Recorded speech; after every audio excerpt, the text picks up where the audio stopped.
So we're talking about parenting. I'm a mom. We have parents. There you go. Those of you that don't have kids, let me ask you something. What do you do for aggravation?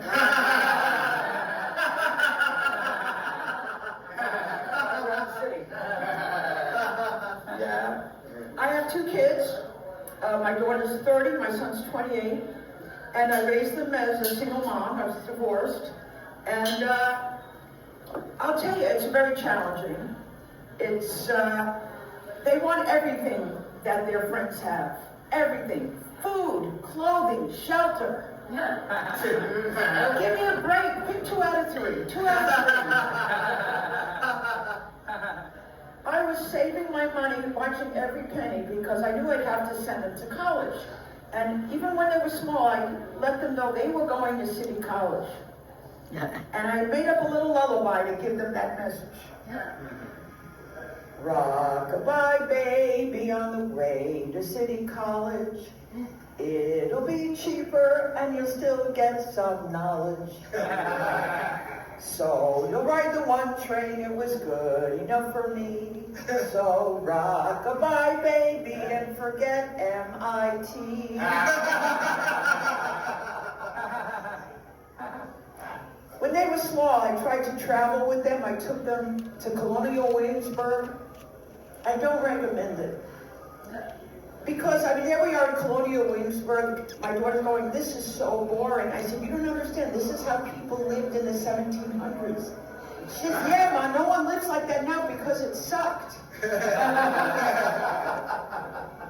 And they had actors dressed up, even kids dressed up in colonial costumes. Kids, their toys in that era, they had like a wooden hoop with a stick and they'd be rolling it down the street. But my kids will take one look at that and they go back to their Game Boys. You know, it's very hard to sell them on this.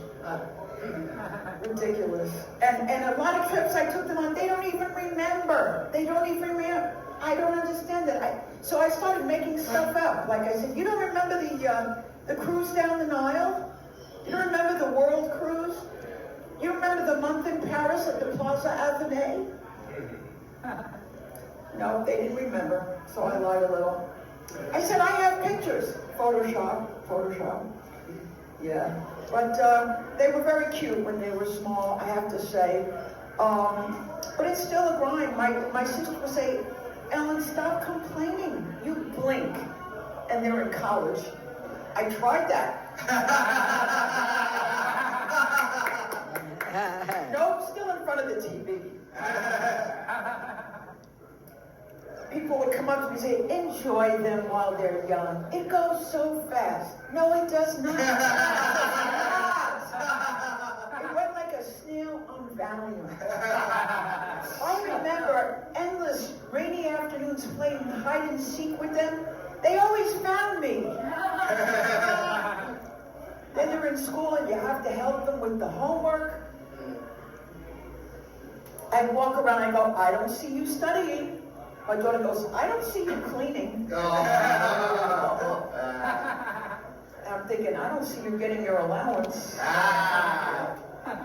Yeah. Every year you have to come up with another project for the science fair. My favorite one, what wine helps Mom pass out faster? I love doing the research on this. And they had to take their books and their notebooks in suitcases. You know, I would drop them off. I didn't know whether to say, have fun at school or call me when you land. It's confusing. And then they got into high school. They're in this high school in South Brooklyn, where you have to take Latin. Latin! What, are they going to get a job working for Julius Caesar? Do an internship for the Holy Roman Empire? Latin, what a gigantus wastus of timus. I went up to the school, I complained to the principal, I said, look, we're in South Brooklyn, give us something we can use. Russian. He said, yet. Yeah, we were in South Brooklyn, which is a very Russian neighborhood. There's even a Russian mafia, for reals. How does this work? Do they make you an offer you can't pronounce?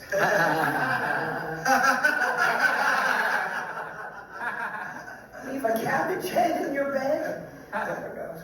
Something like that. But I love watching movies. That's probably my favorite hobby, and I'm very critical. I saw a movie that was so bad it made me angry. And you ever see a movie that you just can't believe how it even got made? Well, I want to tell you about this movie. I don't know if you ever saw it. It's called The Face of Love. No, it has good actors. It has Annette Bening and Ed Harris. And here's my problem with this movie, and I really want to know what you think. Annette Bening plays a young woman who's widowed. Her husband has died of a heart attack. She's lonely. She spends a lot of time walking around Los Angeles, going to museums. She goes to an art museum and she sees a guy who looks exactly like her late husband. And it's played by the same actor. I mean, exactly. She goes up to him. She's gorgeous. He's handsome. They date. They fall in love. They get married. Not once does she say, you know, you look just like my ex-husband. She gets married. None of the family go, you know, I see a pattern here and then. It just, and then you know what the big crisis, you know how a movie has a crisis and then it resolves, right? The big crisis, he finds pictures of him, of the ex-husband, and says, gee, he looks like me. And he goes up to her and he says, did you marry me because I look like him? This was the crisis. And she says, no. It's insane. Anyway, thumbs down on that movie. Thank you very much.